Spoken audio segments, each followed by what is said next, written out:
किसी। देखिए, अब तो रिकॉर्डिंग हो ही रही है आपकी, पब्लिक के सामने हो रही जी, है, हाँ, बिल्कुल सारी हो रही दुनिया है। देख रही है। अब ये बता दीजिए कि आपको राज्यसभा में नहीं भेजा, आपका कसूर क्या था? मेरे लहजे में जी हुजूर न था, इससे ज्यादा मेरा कसूर न था।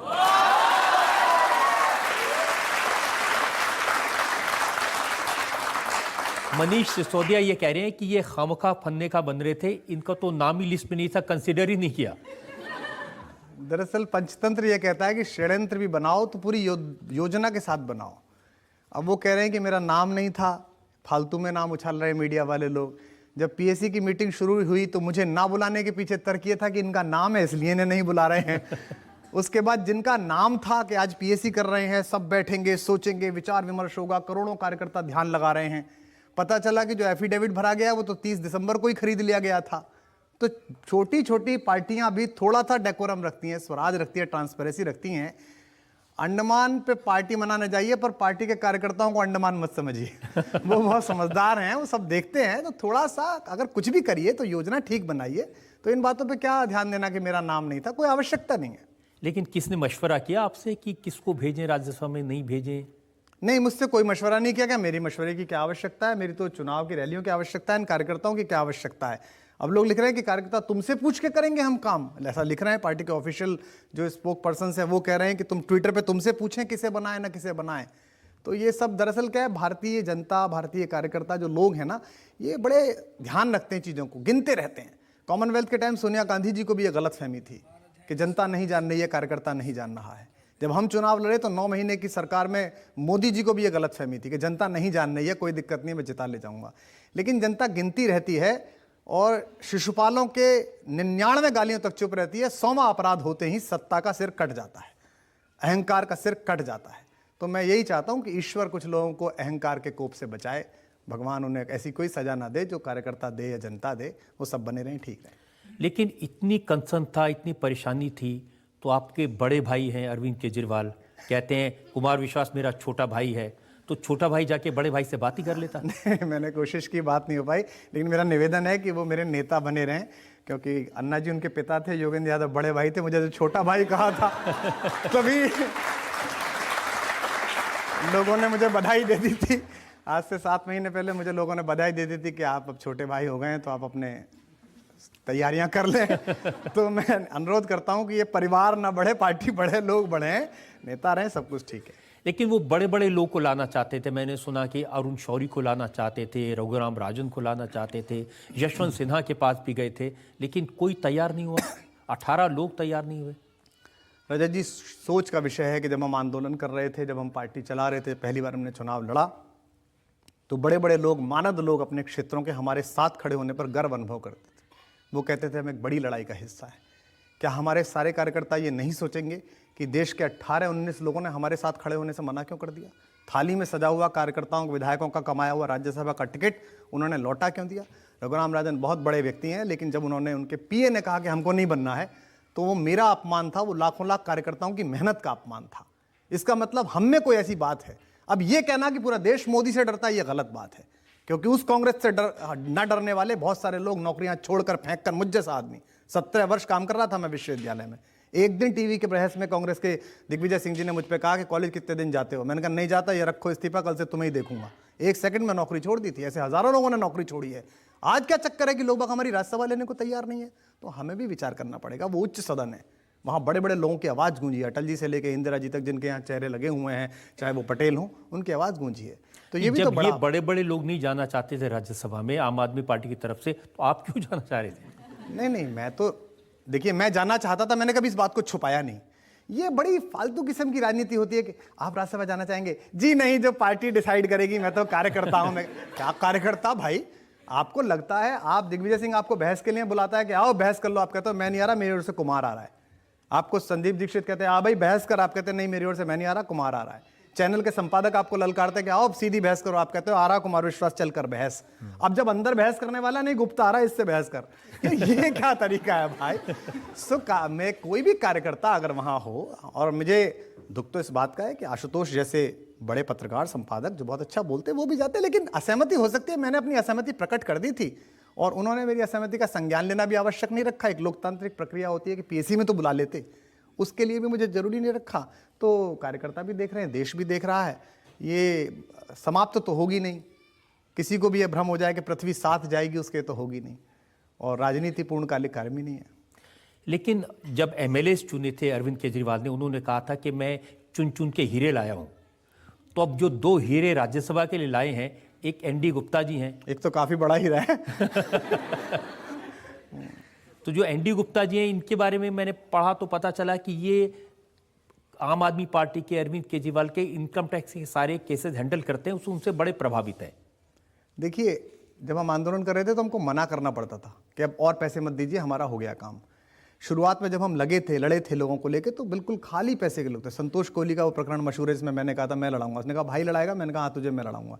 ऐसे सारे बच्चे जो आज विधायक मंत्री बने बैठे हैं, इन सब बच्चों को मैंने भी निजी रूप से लड़ाने में कोशिश की है। जब हमारे पास पैसा नहीं था और उसका हिसाब किताब लगाने वाले ये इनकम टैक्स के लोग नहीं थे, तो हमारे पास जनता थी, कार्यकर्ता का जुनून था और वोटर था। आज पैसा बढ़ रहा है, हिसाब किताब वाले बढ़ रहे हैं, लेकिन ये चीज़ें घटती चली जा रही हैं। तो हमें तय करना है कि हमें वोट चाहिए, कार्यकर्ता चाहिए, जनता चाहिए, या नोट लाने वाले और नोट का हिसाब रखने वाले चाहिए। ये हमारे ऊपर निर्भर है, हमें तय करना। अब चूंकि लोग पैसा नहीं दे रहे आम आदमी पार्टी को, इसीलिए सुशील गुप्ता जी जैसे लोगों को लाए जो 170 करोड़ जिनकी प्रॉपर्टी है। नहीं, ये तो कोई तर्क नहीं है कि पैसा नहीं दे रहे हैं। मतलब अगर घर में भुखमरी हो जाए तो आदमी किडनी बेचने थोड़ी चला जाता है। कभी घर में आज खाना नहीं है, चलो किडनी बेच आते हैं। दिल थोड़ी बेच देता है, आंदोलन की आत्मा थोड़ी बेच देता है। तो मुझे लगता है कि हम सत्य के लिए लड़ने वाले लोग थे, इसका कोई जस्टिफिकेशन लगेगा नहीं। ये जस्टिफिकेशन दिया उन्होंने, कहा ये बहुत सारे चैरिटेबल एजुकेशन इंस्टीट्यूशन चलाते हैं, शिक्षा के क्षेत्र में बड़ा कल्याण का काम करते हैं। मैंने भी तुरंत जांच करी कि इतने महान समाज सेवी से मैं अछूता कैसे रह गया इतने दिनों से। तो मैंने पाया कि वो कुछ प्राइवेट स्कूल्स चलाते हैं जिनमें लाखों की फीस है, डॉलर्स में फीस है, यूरोज में फीस है। और मनीष जी ने कहा कि वो 15,000 बच्चों को पढ़ा रहे हैं। तो एक तरफ तो हम दिल्ली सरकार में ये कहते हैं कि प्राइवेट स्कूल जो है वो नुकसान कर रहे हैं, प्राइवेट हेल्थ इंस्टीट्यूशंस नुकसान कर रहे हैं, हम इनको खत्म करके सरकार को मजबूत करेंगे। और एक तरफ ऐसा व्यक्ति आ रहा है जो प्राइवेट अस्पताल चलाता है, प्राइवेट स्कूल चलाता है, पब्लिक स्कूल, बोर्डिंग के स्कूल चलाता है। तो पहले स्टैंड तो तय कर लो कि इधर रहना है कि इधर रहना है, ताकि जनता कंफ्यूज ना हो और आप कंफ्यूज ना दिखें। हास्यास्पद लगती हैं सब बातें। लेकिन जिनको इतने ज्ञानी मानते हैं, अब मैं देख रहा था जब मनीष सिसोदिया नाम पढ़ रहे थे तो उनको देख देख के नाम पढ़ रहा था। तो विधायकों से लोगों ने पूछा, पत्रकारों ने पूछा, विधायक भी नहीं जानते थे ये कौन महानुभाव है। लेकिन आपको कभी सौभाग्य मिला दर्शन करने का? नहीं, मुझे मिला एक बार। सुशील गुप्ता जी से मेरा एक बार का साबका है राजनीति में। मोतीनगर जहाँ से वो विधायक का चुनाव लड़े थे कांग्रेस का हमारे खिलाफ, वहाँ मैं रैली करने गया था अपने उम्मीदवार चांदना जी के लिए। पैसे हम पर होते नहीं थे और हम छोटा सा मंच लगा के, माइक लगा के, मैं जोर जोर से जोश भर रहा था जनता के बीच। सामने से उनका कारवां गुजरा था, रोड शो मुझे याद है, और वो महंगी गाड़ियों में थे और वो इसी प्रफुल्ल शरीर के साथ खड़े होकर बीच में विक्ट्री का निशान दिखा के उन्होंने मेरी तरफ अहंकार से देखा, यूं करके। मेरे हाथ में माइक था, मुझे वो घटना याद है, कार्यकर्ताओं ने याद दिलाई तो मुझे याद आई थी। मैंने कहा था कि सुशील गुप्ता जी आप जा रहे हैं, मुझे पता चला है कि आप हजारों करोड़ के आदमी हैं, देखना ये आम आदमी की गरीबी का जुनून जीतेगा और आपका पैसा हारेगा। सुशील गुप्ता ने आज मुझे पराजित किया। आज सुशील गुप्ता जी ने, उस दिन जो उनके चेहरे पर मुस्कान थी कि लल्लू लाल तुम लगे रहो ये करने में, और मैं कांग्रेस को बधाई देता हूं। देश की इतनी पुरानी पार्टी वो ऐसे ही नहीं बनी। एक एमएलए नहीं जिता पाई, लेकिन अपना एक हारा हुआ एमएलए राज्यसभा सांसद बनवा दिया उन्होंने। तो कमाल तो है भाई, मतलब कांग्रेस से राजनीति हमें सीखनी तो चाहिए भाई। लेकिन आपके सपोर्ट में एक विधायक नहीं बोला, एक पीएसी का मेंबर नहीं बोला, किसी बड़े नेता ने कहा कि बड़ा अन्याय हो गया कुमार विश्वास के साथ? आपको नहीं लगता कि हस्तिनापुर राज सिंहासन के सामने जब कुलवधु के कपड़े उतारे गए तो पितामह भीष्म नहीं बोले, गुरु द्रोणाचार्य नहीं बोले, गुरु कृपाचार्य नहीं बोले,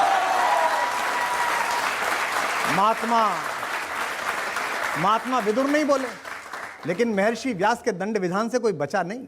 गंगापुत्र भीष्म को भी शरशैया पर इंतजार करना पड़ा मृत्यु का। तो इतिहास आंदोलन के चीर हरण पर जो चुपाए जाएंगे, इतिहासों के कालखंड में सब कायर कहलाएंगे। आज सबको हमको तय करना है कि हमको बोलना है नहीं बोलना। मेरी शर्त है कि मुझे बोलना है, मैं सच होगा तो बोलूंगा, नुकसान होगा तो ठीक है, क्या दिक्कत है इसमें। तो ऐसे हालात में आपका जो कवि है वो क्या कहता है? मैं तो यही कहता हूं कि सियासत में तेरा खोया या पाया हो नहीं सकता, तेरी शर्तों पे गायब या नुमाया हो नहीं सकता। भले साजिश से गहरे दफन मुझको कर भी दो, पर मैं सृजन का बीज हूं, मिट्टी में जाया हो नहीं सकता। जो माँ सरस्वती की कृपा है, जो ये प्रेम है पूरे देश का, जो स्नेह मिला है, वो मेरे ख्याल से जो हृदय सभा मिली है वो इन सब सभाओं से बड़ी है।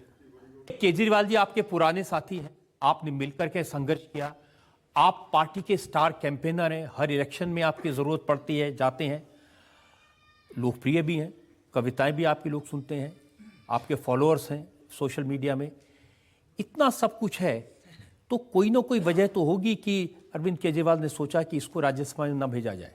यही सब वजह थी। और क्या वजह हो सकती है? एक वक्त तक मैं तेरी ज़रूरत बना रहा, अब यूं हुआ कि तेरी ज़रूरत बदल गई। अभी आपने कहा कि भाई वो एक पैसा ला सकता है, एक पैसे का हिसाब कर सकता है, हम कार्यकर्ता ला सकते हैं, हम वो ला सकते हैं, तो पार्टी की प्राथमिकताएं तय हो गई है, प्राथमिकता अपनी तय कर लेगी, इस बात पर कोई दुख नहीं है। अगर मीरा जी जाती, आतिशी जाती, आशीष जाते, आशुतोष जाते, एक सामान्य नीचे का कोई कार्यकर्ता चला जाता, तो मुझ जैसे बात करने वाले या मेरे समर्थन में जो लाखों कार्यकर्ता थे, उनका मुंह नहीं रहता ये कहने के लिए कि कुमार भाई आप क्यों ऐसा कह रहे हैं, कुमार भाई के लिए क्यों ऐसा कहें, क्या दिक्कत है कुमार भाई। और मैंने पिछली एनसी में बोला भी था कि मुझे कोई पद ना मिले, अगर मैं सिर्फ कार्यकर्ता रहूं तब भी मैं कुमार विश्वास रहूंगा, पार्टी को आवश्यकता पड़ेगी। लेकिन अब इनका क्या जवाब देंगे? ये जो 2G है गुप्ता द्वय जो है, इसका क्या जवाब देंगे? करते रहिए जस्टिफिकेशन, कहते रहिएगा। इतिहास रात को सोते हुए आपको जगाता है। नहीं, उसका जस्टिफिकेशन तो ये भी दिया है कि गुप्ता जी हरियाणा में बहुत पॉपुलर हैं, हरियाणा में 16% वैश्य वोट हैं। पहली बात तो ये बड़ी निंदनीय बात है कि हम लोग ये बात करें कि कितने % वैश्य वोट हैं, कितने % दलित वोट हैं, माइनॉरिटी वोट हैं। इस राजनीति को करने आए थे, इसी को तो तोड़ने के लिए हम आए थे। और दूसरा, जो मैंने कल सुना, हमारे प्रवक्ता लोग कह रहे थे कि हरियाणा में वो जिता देंगे, ये तो मेरे नेता का अपमान है। अरविंद केजरीवाल हरियाणा के हैं, क्या उनका चेहरा इतना कमजोर हो गया कि वो हरियाणा नहीं जिता पाएंगे? एक हम बाहर से लेके आए हैं, हम घर के सबसे मजबूत आदमी पर भरोसा न करके बाहर से उधार के लठैत पे भरोसा कर रहे हैं। ये तो जिस भी कार्यकर्ता ने ऐसा बोला है उसने हमारे नेता का अपमान किया। वो हरियाणा के रहने वाले हैं, सिवनी गांव के रहने वाले हैं, वही जिताएंगे हरियाणा भी, उसमें क्या दिक्कत है? तो ये तो फालतू तरीके से कोई एक झूठ छुपाने के लिए 100 झूठ बोलते रहिएगा और फंसते रहिएगा। लेकिन आपने ये भी कहा कि अरविंद केजरीवाल ने आपको ये कन्वे किया था कि मार तो दूंगा लेकिन शहीद नहीं होने दूंगा। अब ये कौन सी टेक्निक है उनके पास? नहीं, वो वी द नेशन वीडियो पर बहुत नाराजगी थी, तो ये कहा गया था कि इस पर माफ़ी मांगी। हालांकि उस समय मनीष ने बाहर निकल के कहा ऐसा कुछ नहीं कहा गया है, और कल गोपाल जी ने कहा कि हाँ वी द नेशन हटाना चाहिए, और उन्होंने वी द नेशन वीडियो करके बड़ा नुकसान किया। मैंने कश्मीर में जो सैनिकों के साथ मारपीट हो रही थी उसके खिलाफ एक वीडियो बनाया था, जिसमें मैंने भ्रष्टाचार पर भी एक लाइन बोली थी। और जैसे ही मैंने वीडियो शाम को बोला, मैं ऋषिकेश में मैंने उसको लोड किया था, सुबह मैंने देखा कि हमारे नेशनल कन्वीनर ने लिखा कि अंदर तक हिला दिया इस वीडियो ने, कमाल का है, सब देखिए। पूरी पार्टी ने ट्वीट किया, हर आदमी ने जबरदस्त प्रशंसा की, नेशनल पेज पे किया। अब कह रहे हैं कि वो गलती थी, आपने गलत किया। तो या तो तब गलत बोल रहे थे तो आप गलत बोल रहे हो, दोनों में से एक बात तय तो करो। और मैंने तब भी कह दिया था, जब मुझसे कहा गया था इस पर माफ़ी मांगिए, मैंने कहा था कि पहले मेरे लिए देश है, फिर दल है, फिर नेता है, फिर कार्यकर्ता, और आखिर में मैं हूं। इसकी प्राथमिकता मैं बदलूंगा नहीं। मैंने ये देश के सैनिक के स्वाभिमान के लिए कहा था, और 200 साल बाद, 300 साल बाद अगर इतिहास में एक पन्ने पर एक लाइन भी मेरे लिए आई, तो इस वीडियो को देखकर लोग गर्व करेंगे वी द नेशन को कि कुमार विश्वास ने इसके कारण कुछ भी सहा, लेकिन इस स्टैंड से समझौता नहीं किया। और मैं आपकी अदालत दर्शकों को पिछली बार भरोसा देकर गया था, फिर भरोसा दे रहा हूं। देश की बात होगी तो अपने आप के खिलाफ भी बोलूंगा, अपने बाप के खिलाफ भी बोलूंगा, इसमें कोई समझौता नहीं। लेकिन ये तो सच है कि एमसीडी के इलेक्शन से पहले आपने वीडियो जारी किया, उसमें कहा कि अरविंद केजरीवाल भ्रष्टाचारियों के सवाल पर मौन है। नहीं, मैंने ऐसा नहीं कहा। मैंने केवल ये कहा कि राष्ट्रवाद के नाम पर आप सरकार लेकर आएंगे, और उसके बाद भी कश्मीर में भी आपकी सरकार होने पर अगर सैनिक पिटेगा तो लोग आपसे सवाल पूछेंगे। भ्रष्टाचार के सवाल पर हम सरकार लेके आएंगे, और उसमें हमारे घर में होने वाले भ्रष्टाचार के सवालों से हम बचने की कोशिश करेंगे। वो सही है या गलत, इस पर चर्चा हो जाएगी, अदालत चर्चा कर लेगी, सीबीआई कर लेगी, सड़क पर लड़ लेंगे। लेकिन हम कहेंगे ना हमें बात नहीं करनी है, तो लोग आपसे सवाल तो पूछेंगे। सवालों से आप बचेंगे, और सवालों के कारण ही आप आए थे। हम सब असहमत लोगों का सहमत समूह थे, जो हम कहते थे कि सवाल नहीं उठाने दे रहे हैं। ये कौन से लोग हैं जो हमसे पूछते हैं who the people of India? अब हम कहते हैं तुम कौन हो हमसे पूछने वाले, हमने कौन चुन दिया गुप्ता, हमने चुन दिया, तो मानो हमारी बात। तो ये तो बिल्कुल गलत बात हो गई। तब कुछ और कह रहे थे, आप कुछ और कह रहे थे। लेकिन आपसे भी सवाल पूछे जा रहे हैं कि आपकी वजह से आम आदमी पार्टी दिल्ली में एमसीडी का चुनाव हार गई।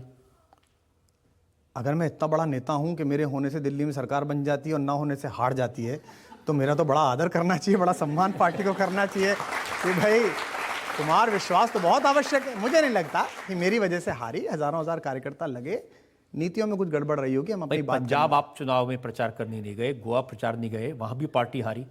नहीं, पंजाब में तो देखिए मैंने नशे के खिलाफ गाना लिखा, मेरे खिलाफ मुकदमे हुए, मुझे बुलाकर मैंने 5-6 बार निवेदन किया मुझे जाने दीजिए, मुझे जाने दीजिए, लेकिन मुझे मना किया गया और कहा गया कि जो वहाँ थोड़ा सा एक फैनेटिक मूवमेंट है वो आपसे नाराज़ है।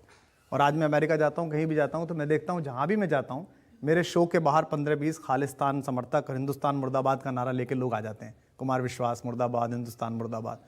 और रजत जी मुझे बड़ी खुशी होती है इस बात की कि मैं जहाँ जाऊँ भारत के विरोध में उठने वाली हर आवाज़ मुझे अपना दुश्मन मानती है। इससे बेहतर क्या हो सकता है? ये मेरे लिए गर्व का विषय है और मैं अपने इस स्टैंड से नहीं बदलूंगा। तो मुझे मना किया गया कि मत जाइए पंजाब। मैं गोवा गया तो गोवा मुझे कहा गया कि आप डोर टू डोर कैंपेन कर लीजिए सड़क पर घूम के, मैंने वो भी कर लिया। अब तो और सौभाग्य, आपकी पार्टी भी आपको अपना दुश्मन मानती है। नहीं, देखिए जब चाणक्य से बुलाकर मगध के महामंत्री दंडायन ने कहा था कि तुम मगध के खिलाफ षड्यंत्र कर रहे हो, तो महात्मा चाणक्य ने एक वाक्य कहा था प्रधानमंत्री जी से कि प्रधानमंत्री जी आप थोड़ा स्वयं को समझा लीजिए, नंदवंश मगध नहीं है।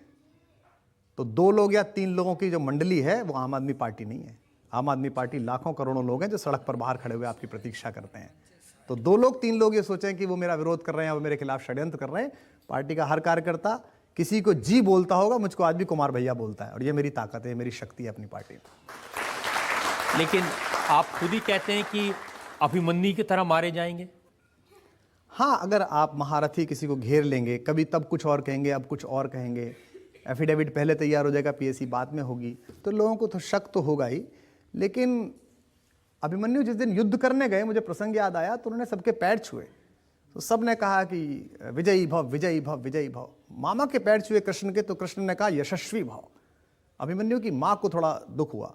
जब वो चले गए तो द्रौपदी ने कृष्ण से पूछा कि तुमने अपने भांजे को विजयी भव क्यों नहीं बोला, यशस्वी भव क्यों बोला? तो कृष्ण ने कहा कि युद्धों में द्रौपदी लोग हारते जीतते रहते हैं, कोई जीत जाता है, कोई हार जाता है, लेकिन यश किसी किसी का अमर होता है। मेरा भांजा जीतेगा हारेगा मुझे पता नहीं है, लेकिन कालखंड में उसका यश महाभारत के सर्वश्रेष्ठ योद्धाओं में गिना जाएगा। तो मैं हारा हूं या जीता हूं मुझे पता नहीं है, लेकिन सत्य के लिए लड़ने वाले योद्धाओं में मेरा यश धवल अक्षरों में लिखा जाएगा। इस बात पर मुझे भी गर्व होगा, मेरे माँ बाप को भी गर्व होगा, मेरे कार्यकर्ताओं को भी गर्व होगा। लेकिन सच तो यह है कि अरविंद केजरीवाल, जिन्होंने आपको इतना मान सम्मान दिया, इतना बड़ा बनाया, आपको मौका दिया कैंपेन करने का, वो जो भी कुछ बोलते रहे आप उसके खिलाफ बोलते रहे। उन्होंने सर्जिकल स्ट्राइक का सबूत मांगा, आपने सर्जिकल स्ट्राइक को ग्लोरीफाई किया। नहीं, देखिए वो मैंने पहले भी कहा था कि वो अनवांटेड वीडियो था, मैंने उसके लिए मना किया था और मेरे बहुत ज़बरदस्त मतभेद भी हुए थे। अब तो बाहर आ गई है बात, तो कह देने में कोई दिक्कत नहीं है। मैं अकेला मित्र ऐसा हूँ जो सिंगुलर में बात कर लेता हूँ, अरविंद ही बोलता हूँ। और मुझे याद है कि जब उस पर बहुत ज़्यादा बहस चल रही थी और चल रहा था कि ये बोलना ही है, तुम बोलो, तो मैंने कहा मैं तो बोलूँगा भी नहीं, ये बिल्कुल गलत है, इसकी ध्वनि कुछ और जा रही है, चाहे तुम कुछ भी कहना। तो मेरी आंखें भीगी हुई थी अंदर, जब मैं अंदर जाकर कहा, मैंने कहा इसको मत करो, इसको पाकिस्तान उठा लेगा, फ्रंट पेज पे छापेगा, कोई नहीं सुनता है सर जी। मैंने कहा यार सेना का मनोबल, अरे सब कुछ नहीं है, पहले मोदी हटेगा तो सब कुछ ठीक होगा, ये मानना था। तो अब बताइए कि अगर उसकी बात की नाराज़गियाँ हैं तो मैं युद्ध का हिमायती नहीं हूँ, लेकिन जो माँ अपना बेटा भेज देती है रण में, जो पत्नी अपना सिंदूर भेज देती है, जो बहन अपनी राखी भेज देती है, वो सिपाही जो अंदर घुस के आतंकवादियों को मार के आया है, जब वो घर में ये बात देखेगा कि राजनीति के नाम पर निर्वाचित लोग ये कह रहे हैं कि इनके सबूतों के साथ चलिए, वो सब समझेगा, तो वो हमारे बारे में क्या सोचेगा। हमने रात रात भर कवि सम्मेलनों में गालियां सुनी है इस बात पर बैठकर मुस्कुराते हुए, तो मैं क्या कर सकता हूँ। सैनिकों के लिए स्तवन गीत गाने वाला कवि, कारगिल में और सियाचिन में जाके अग्रिम मोर्चे पर मनोबल बढ़ाने वाला कवि, अगर इस बात पर भी चुप रह जाएगा और आपको सही सलाह नहीं देगा, तो मैंने कोई खराब सलाह तो नहीं दी, मैं आपका दुश्मन तो नहीं था, मैं तो आपका भाई था। मैं चाहता था कि आप देशभक्त हैं तो देशभक्त लगे लोगों को, जबरदस्ती का आपके ऐसे क्यों लगे कि लोग आपको कहें कि देश के खिलाफ हैं, लेकिन उसका नुकसान मुझे हो गया। तो इसमें क्या दिक्कत है? कई बार आप एक्सीडेंट बचाने के चक्कर में मारे जाते हैं, वो लोग बच जाते हैं जो सड़क पर एक्सीडेंट जा रहे हैं, आप मारे जाते हैं तो कोई कुछ नहीं। ये कि सिर्फ सर्जिकल स्ट्राइक का उदाहरण नहीं है, ईवीएम मशीन, अरविंद केजरीवाल ने कहा कि अगर हम हारे तो ईवीएम मशीन की वजह से हारेंगे, हार गए तो कहा ईवीएम मशीन की जांच करवाओ। आपने कहा अरे भाई ईवीएम मशीन में क्या रखा है? नहीं, मैंने ये नहीं कहा, मैंने भी कहा, संजय सिंह जी ने भी कहा, हमारे जो राज्यसभा सदस्य हैं, मेरे छोटे भाई हैं, हमने सदा ये कहा कि हम ईवीएम की वजह से भी हारे हैं, उसमें भी गड़बड़ियां, उसकी जांच होनी चाहिए। चुनाव आयोग को रिपोर्ट करिए, सुप्रीम कोर्ट में मुकदमा करिए, प्रदर्शन करिए, लेकिन हम कुछ और कारणों से भी हारे हैं, उनकी भी हम चर्चा करें। ऐसा क्या था कि जब मैं अन्ना आंदोलन के बाद जब हम पार्टी बना रहे थे, मैं एक चैनल में गया था, तो जो टचअप करने वाले लड़के लड़कियां होते हैं उनमें से एक लड़की रोने लगी देख के। मैंने कहा क्या हो गया? तो उसने कहा हमने भगत सिंह, सुखदेव, राजगुरु को नहीं देखा था, आप लोगों को देखा है। हम वहां से चले थे और हम यहां आ गए कि लोग हम पे हंसना भी बंद कर रहे हैं, चर्चा भी बंद कर रहे हैं हमारी। तो हमें कुछ तो सोचना पड़ेगा कि हम कौन थे, क्या हो गए हैं और क्या होंगे अभी। आओ विचारें आज मिलकर, ये समस्याएं सभी। हम कहते हैं आओ विचारें, मुकर नहीं, सब सही चल रहा है, हम हर जगह सरकार बन रही है, लक्षद्वीप में बन रही है, अंडमान में भी सरकार बन रही है, हर जगह सरकार बन रही है। अब ये तो बहुत गलत है। कार्यकर्ता को कब तक भ्रम में रखेंगे? लेकिन सही चल रहा है ये तो आप ही बताते थे। जब कपिल मिश्रा ने इल्जाम लगाया कि उन्होंने 2 करोड़ लेते हुए देखा है अरविंद केजरीवाल को, उन्होंने सबूत दिए इस बात के, आपने कहा नहीं नहीं, अरविंद केजरीवाल तो दूध के धुले हैं, वो तो भ्रष्ट हो नहीं सकते। मैं आज भी ये कहता हूं कि किसी पर बेबुनियाद सवाल उठा देना, जैसे वो 7 महीने पहले जब इस कत्ल की साजिशें शुरू हुई इस शहादत की, तो इसमें तय होना था कि ये 2 तरह के होते हैं ना, एक हलाल होता है और एक वो होता है दूसरा, मतलब तेजी से काट देना और फिर धीमे धीमे वाला क्या होता है, झटका। तो ये तय हुआ कि क्या किया जाए। तो वो एक लोजपा से एक विधायक से कहलाया कि कुमार विश्वास तो 40 पता नहीं करोड़, भूल भी गया कितने करोड़। सो उसने इल्जाम लगा दिया, फिर वो डरा दिया गया कि नहीं नहीं बाहर निकालो, और आज तक भी उस पर कुछ प्रूव नहीं हुआ, उसको वापस ले लिया गया। मैंने लिख के भेजा पीएससी को कि भाई 3 बातें होती हैं, अगर वो सही कह रहा था तो मुझे निकाल दो, अगर वो गलत कह रहा था तो उसे निकाल दो, अगर पार्टी बचानी है कि नहीं एक विधायक बच जाए, मुस्लिम विधायक है, बचना चाहिए, तो वो छोटा है मुझसे 6 साल उम्र में, उससे पीसी करा के ये कहला दो कुमार भाई बड़े नेता हैं, बड़े भाई हैं, गलती हो गई थी, माफी मांगता हूं। मैं कहूंगा अमानत छोटा भाई है, माफ कर देता हूं। तीनों ही काम आपको नहीं करने थे, क्योंकि आपने उछाल के देखा था खंजर के पीठ पे लगा के दिल पे लगा, वो उल्टा जाके आपकी इमेज पे लग गया। तो अगर किसी ने कहा, मैं नाम नहीं लूंगा, अगर किसी ने कहा कि इतने पैसे ले रहे थे, ऐसे कह रहे थे, ये गलत बात है। आपके पास तो साक्ष्य हो, सबूत हो तो लाइए। और ये मेरे साथ आपके बारे में तो इतनी बात नहीं थी, लेकिन जब कपिल मिश्रा ने केजरीवाल पर इल्जाम लगाए तो लोगों को वाकई में लगा था कि अगर उनकी सरकार का एक मंत्री ये बात कह रहा है, लेकिन आपने तो उस समय डिफेंड किया था, ढाल बन के खड़े हो गए थे आप केजरीवाल के लिए। अब ढाल तो हम सदा ही बने रहे, हमें पता नहीं था कि ढाल के पीछे राजा बच जाता है, ढाल टूट जाती है। तो हम तो पहले दिन से ही ढाल बने हुए हैं, सब कुछ थे, और हमने तब ये कहा भी था, और मैं आज भी ये मानता हूं कि जो चीजें वो साक्ष्य के साथ आए। देश के इतने सारे हजारों करोड़ों लोगों का जो भरोसा है ना, वो मजाक का विषय नहीं है।